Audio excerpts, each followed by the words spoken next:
Unit 4 chapter 3 দ্বাদশ শ্রেণী। চ্যাপ্টারটা কি? দিক কোসাইন ও দিক অনুপাত। আজকে আমরা এইটা নিয়েই আলোচনা করব।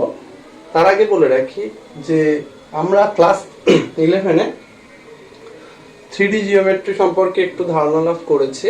আজকে সেই কনসেপ্টটাই এখানে কিন্তু কাজে লাগবে, তাই আগে একটু 3D জিওমেট্রিটা দেখে নিতে পারো। প্রথমে আসি দিক কোসাইনটা কি।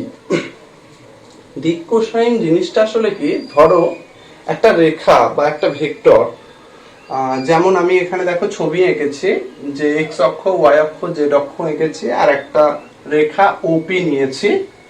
এই রেখা বা ভেক্টরটা এক্স অক্ষ, ওয়াই অক্ষ এবং জেড অক্ষের সাথে যে অ্যাঙ্গেলগুলো উৎপন্ন করেছে, আমি নিয়েছি কি এক্স অক্ষের সাথে আলফা অ্যাঙ্গেল উৎপন্ন করেছে, ওয়াই অক্ষের সাথে বিটা অ্যাঙ্গেল উৎপন্ন করেছে আর জেড অক্ষের সাথে গামা অ্যাঙ্গেল উৎপন্ন করেছে। এখানে দেখিয়েছি কোন রেখাটা, ওপি রেখাটা।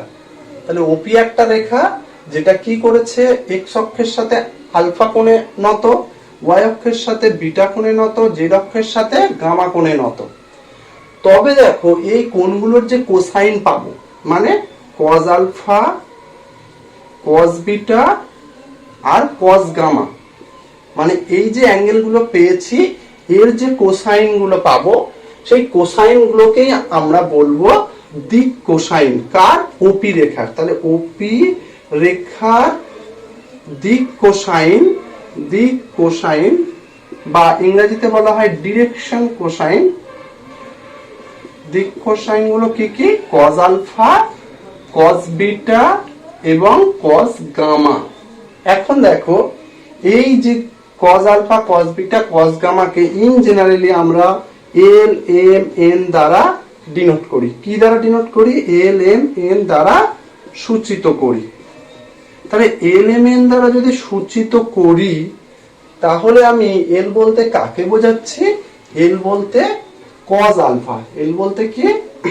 Cos alpha. এম বলতে কি? Cause beta. আর এন বলতে কাকে বোঝাচ্ছি?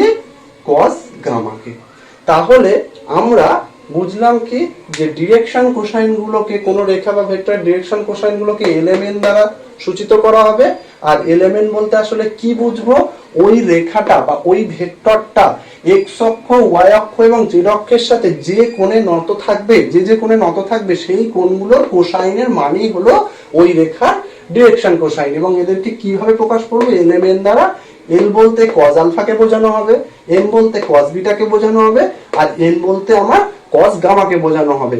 আর একটা জিনিস এখানে মনে রাখবে যে এই ডিরেকশন কোসাইন গুলোর স্কয়ারের যোগফল, মানে বর্গের সমষ্টি, অর্থাৎ কি এল square M square plus L square, এদের যে বর্গ প্রত্যেকটা বর্গ করেছি তাদের কি করেছি? বর্গের যোগফল নিয়েছি।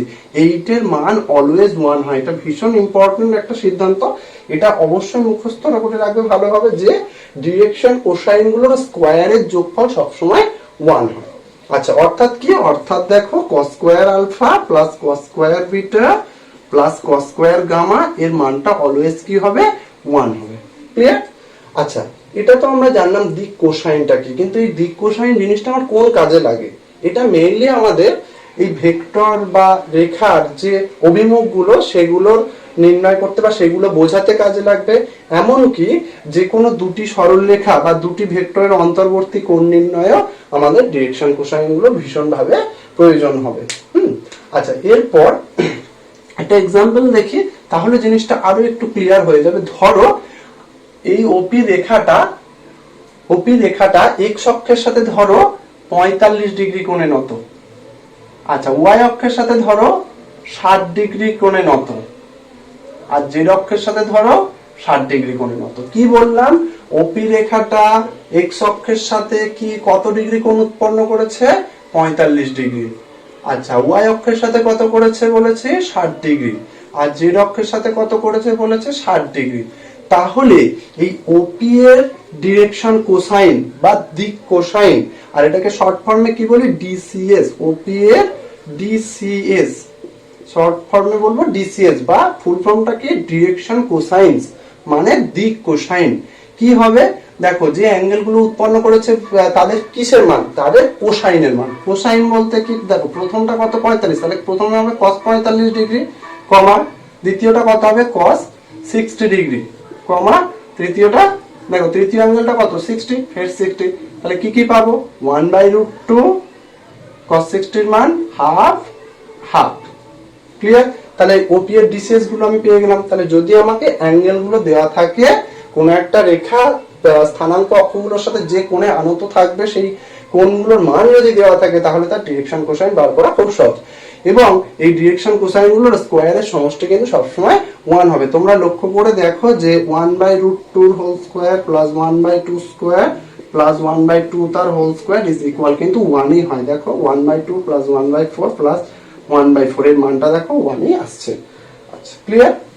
ডিরেকশন কোসাইন কি? এবার আসি, ধরো আমাকে যদি বলে এক্স অক্ষ, ওয়াই অক্ষ আর জেড অক্ষের ডিরেকশন কোসাইন বার করতে বলে। এখন এক্স অক্ষের সাথে কত কোণে নত? এক্স অক্ষের সাথে 0 ডিগ্রি কোণে নত, কারণ নিজের সাথে 0 ডিগ্রি কোণ। আচ্ছা, এক্স অক্ষ ওয়াই অক্ষের সাথে কত ডিগ্রি কোণ উৎপন্ন করে? 90 ডিগ্রি। আর জেড অক্ষের সাথেও 90 ডিগ্রি। তাহলে এক্স অক্ষের ডিসিএস কি হবে?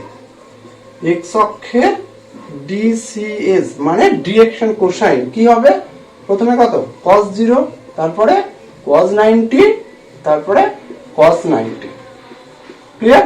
এখন cos 0 এর মান কত হয় 1, cos 90 এর মান কত 0, cos 90 0, তাহলে 1 0 0। একই ভাবে আমরা y অক্ষের ডিসিএস লিখব 0 1 0, এইভাবেই বার করা যায়। আর z অক্ষের ডিসিএস দেখবে পাবে 0 0 1। ক্লিয়ার?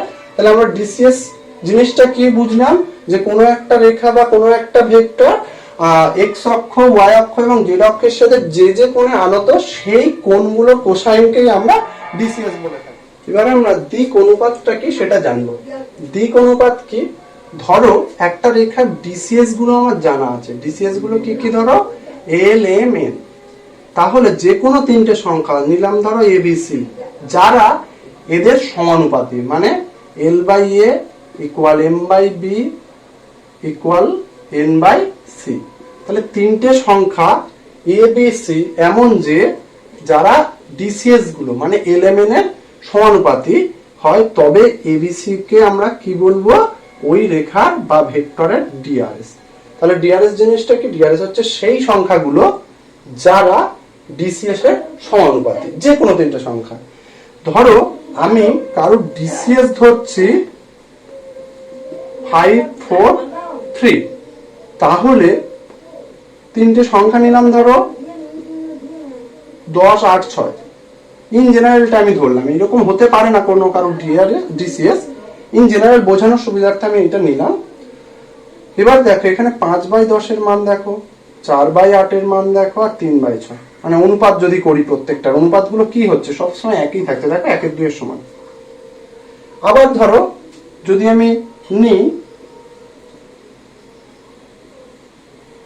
15 12 আর 9, তখনও দেখো অনুপাতগুলো দেখো,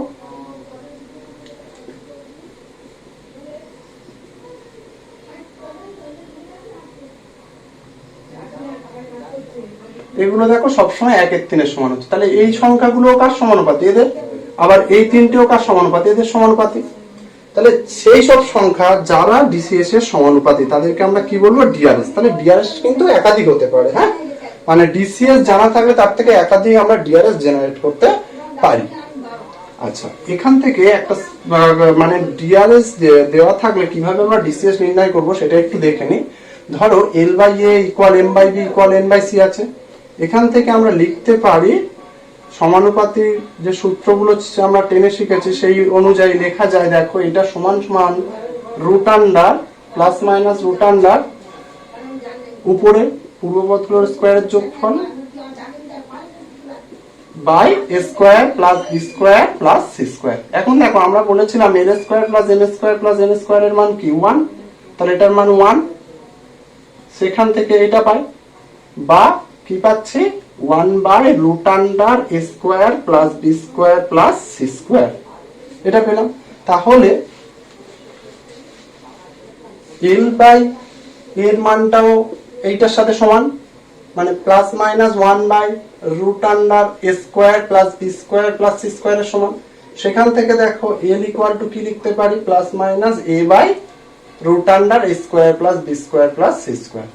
একইভাবে আমরা m এর মান পাবো plus minus b/√(a² + b² + c²। আর n এর মান পাবো n ইকুয়াল টু পাবো plus minus c/√(a² + b² + c²। এবারে আমরা কোন একটা সরলরেখা দুটো বিন্দুর স্থানাঙ্ক জানা থাকলে তাহলে তার ডিআরএস এবং ডিসিএস কিভাবে নির্ণয় করব এটা জানবো। দেখো একটা সরলরেখা, এটা 3D জিওমেট্রিতেই আমরা সবকিছু করব। ধরো এ বিন্দুর স্থানাঙ্ক x1 y1 z1 আর বি বিন্দুর স্থানাঙ্ক x2 y2 z2। তাহলে এর ডিআরএস মানে এবি সরলরেখার ডিআরএসটা কি হবে, এবি এর ডিআরএসটা হবে জাস্ট টার্মিনাল পয়েন্ট এখানে কে বি আর ইনিশিয়াল পয়েন্ট হচ্ছে এ। তাহলে বি এর টার্মিনাল পয়েন্টের স্থানাঙ্কগুলো মাইনাস এর যে স্থানাঙ্কগুলো আছে, অর্থাৎ x2 মাইনাস x1, তারপরে y2 মাইনাস y1 আর z2 মাইনাস z1, এগুলো হলো এর ডিআরএস। তাহলে ডিআরএস বার করব কি, এবি এর ডিআরএস বলতে কোনগুলোকে বোঝানো হবে, x2 minus x1, y2 minus y1, z2 minus z1। আচ্ছা, ডিসিএস বার করার আগে এবি এর দৈর্ঘ্যটা কিভাবে বার করতে হয় একটু দেখে নি। এটা জানো সকলে, এর দৈর্ঘ্য কিভাবে আমরা বার করতাম ক্লাস 11 3D জিওমেট্রিতে শিখেছি যে x2 মাইনাস x1 তার whole square plus y2 minus y1 তার whole square plus z2 minus z1 তার হোল স্কয়ার। এইভাবে আমরা শিখেছি এবি এর দৈর্ঘ্য বার করা। তা দৈর্ঘ্যটাকে যদি আমরা ডি দিয়ে প্রকাশ করি তবে এবি এর ডিসিএসটা আমরা এভাবে লিখতে পারি। এবি এর ডিসিএসটা কিভাবে লিখবো, যেগুলো ডিআরএস পেয়েছি x2 মাইনাস x1 বাই এর দৈর্ঘ্য, কমা y2 মাইনাস y1 বাই ওর দৈর্ঘ্য, কমা z2 মাইনাস z1 বাই ওর দৈর্ঘ্য। তাহলে ডিসিএস ডিআরএস থেকে ডিসিএস বার করতে গেলে আমরা কিভাবে বার করব, যে স্থানাঙ্ক গুলো রয়েছে তাদের অন্তরফলগুলি হলো ডিআরএস। তবে অন্তর বলতে দ্বিতীয়টা থেকে প্রথমটা বাদ দেবে। অবশ্য ডিআরএস কিন্তু প্রথমটা থেকে দ্বিতীয়টা বাদ দিলে হবে, তবে সেটা এবি একই অনুপাত, তাই ওটাও করা যাবে। তবে মনে রাখবে ডিসিএস কিন্তু এবি এর ডিসিএস বললে টার্মিনাল পয়েন্ট মাইনাস ইনিশিয়াল পয়েন্টেই করা ভালো।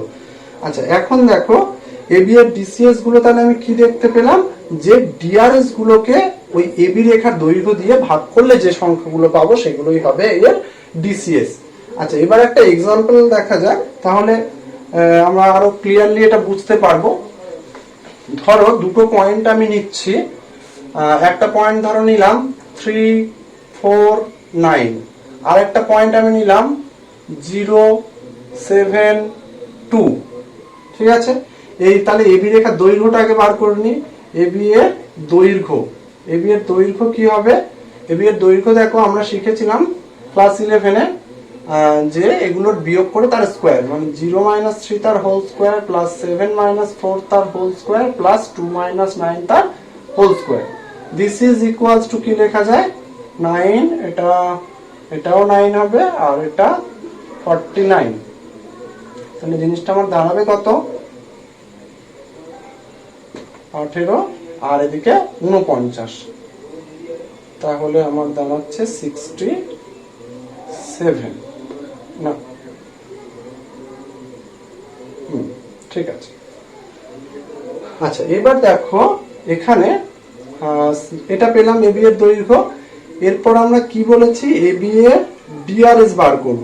ডিআরএস বার করার নিয়মটা কি, স্থানাঙ্কগুলো জাস্ট বিয়োগ করব। তাহলে এবি এর ডিআরএস দেখো 0 মাইনাস 3, কমা তারপরে হবে 7 মাইনাস 4, কমা 2 মাইনাস 9। তোমরা সবসময় টার্মিনাল পয়েন্ট মাইনাস ইনিশিয়াল পয়েন্টই করবে। তাহলে কি পেলাম, মাইনাস 3 আর ওটা কত পাবো, মাইনাস 7। এগুলোই হলো ডিআরএস। তাহলে -3 3 -7 হলো এবি এর ডিআরএস। তাহলে এবি এর ডিসিএস টা কি হবে? ডিসিএস টা আমি বলেছিলাম কি যেগুলো ডিআরএস পাবো সেটাকে কত দিয়ে ভাগ করবে, যে দৈর্ঘ্যটা আছে না √67, 3/√67, -7/√67, তবে প্লাস মাইনাস। ঠিক আছে? আচ্ছা, প্লাস নিলে সবকটাই প্লাসে নিতে হবে, মাইনাস নিলে সবকটাই মাইনাসে নিতে হবে। এবার একটা কথা বলি, এই যে দৈর্ঘ্যটা আসলে কি? দৈর্ঘ্যটা দেখো এই ডিআরএস গুলোর স্কয়ারের কিন্তু যোগফল। তাই সবসময় যে দৈর্ঘ্য বার করে ডিসিএস বার করতে হবে তা নয়। ইন জেনারেল তোমরা ডিআরএস বার করার পর তার থেকে যদি ডিসিএস বার করতে চাও, নিয়মটা হচ্ছে ধরো -3 তো ডিআরএস পেয়েছি, তাহলে ওকে কত দিয়ে ভাগ করবে? এদের স্কয়ারের যোগফল দিয়ে, মানে -3 square plus 3 square plus 7 square, -7 এর স্কয়ার। একইভাবে পরেরগুলো করলে তাহলে ডিআরএসটাকে আমরা ডিসি তে কনভার্ট করতে পারবো।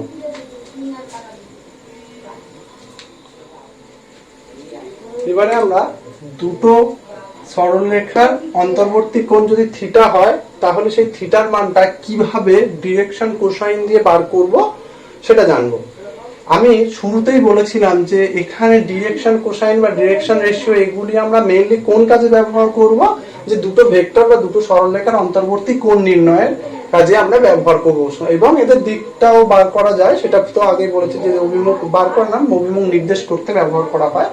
আচ্ছা, এখন দেখো আমি দুটো রেখা নিয়েছি, একটা হচ্ছে S1 আর একটা হলো S2। S1 এর ডিরেকশন কোসাইন গুলো হলো L1 M1 N1, আর S2 এর ডিরেকশন কোসাইন গুলো হলো L2 M2 N2, আর যাদের অন্তর্বর্তী কোণ হলো থিটা। তাহলে এই cos থিটার মানটা বার করার ফর্মুলাটা হলো cos theta is equal to, দেখো ডিসিএস গুলোর অনুরূপ ডিসিএস গুলোর গুণফলের যোগফল, অর্থাৎ L1 ইন্টু L2 যোগ M1 ইন্টু M2 যোগ N1 into N2, N1 into N2। খুব ভালো করে মনে রাখতে হবে, ফর্মুলাটা ভীষণ কাজে লাগবে, যে cos থিটা ইকুয়াল টু কি L1 L2 plus M1 M2 plus N1 N2। তোমরা যদি মনে করো এটা এইগুলো দিয়ে যে ভেক্টরটা তৈরি হবে আর এটা দিয়ে যে ভেক্টরটা তৈরি হবে তাদের ডট মানেই দেখো এইরকম। এভাবে দেখো, যদি থিটা এর মানটা 90 ডিগ্রি হয় তাহলে cos থিটার মান কত হবে? cos 90 ডিগ্রি, যার মান কত? 0। দেখো জিরোটা যদি এখানে পুট করি আমি কি পাচ্ছি? 0 is equal to L1 L2 plus M1 M2 plus N1 N2। অর্থাৎ যদি সরলরেখা দুটো পরস্পর লম্ব হয় সেক্ষেত্রে ওদের ডিসিএস গুলোর গুণফলের যোগফলটা 0 হবে। অর্থাৎ S1 পারপেন্ডিকুলার টু যদি S2 হয়, এটা হলে আমরা কি পাবো? ডিসিএস গুলোর গুণফলের যোগফল ইজ ইকুয়াল টু কি পাবো? 0 পাবো। এটা খুব ভালো করে মনে রাখবে যে দুটো সরলরেখা পরস্পর লম্ব হলে ওদের ডিসিএস গুলোর গুণফলের যোগফল 0 হবে। এবার যদি সমান্তরাল হয়, সরলরেখা দুটো যদি পরস্পর সমান্তরাল হয়, মানে S1 S2 এর সাথে যদি সমান্তরাল হয়, ধরো দুটো সরলরেখা পরস্পর কি সমান্তরাল, S1 আর S2 পরস্পর সমান্তরাল, এবং এর ডিসিএস L1 M1 N1, আর এর ধরো L2 M2 আর N2। এরা যদি সমান্তরাল হয়, S1 সমান্তরাল S2 হলে কি হবে? এদের ডিসিএস গুলো সমানুপাতি হবে, N1 by N2 equal to M1 by M2 equal N1 by N2। তাহলে কি বললাম? সমান্তরাল হলে ডিসিএস গুলো সমানুপাতি হবে, আর যদি লম্ব হয় তাহলে ডিসিএস গুলোর গুণফলের যোগফল 0 হবে।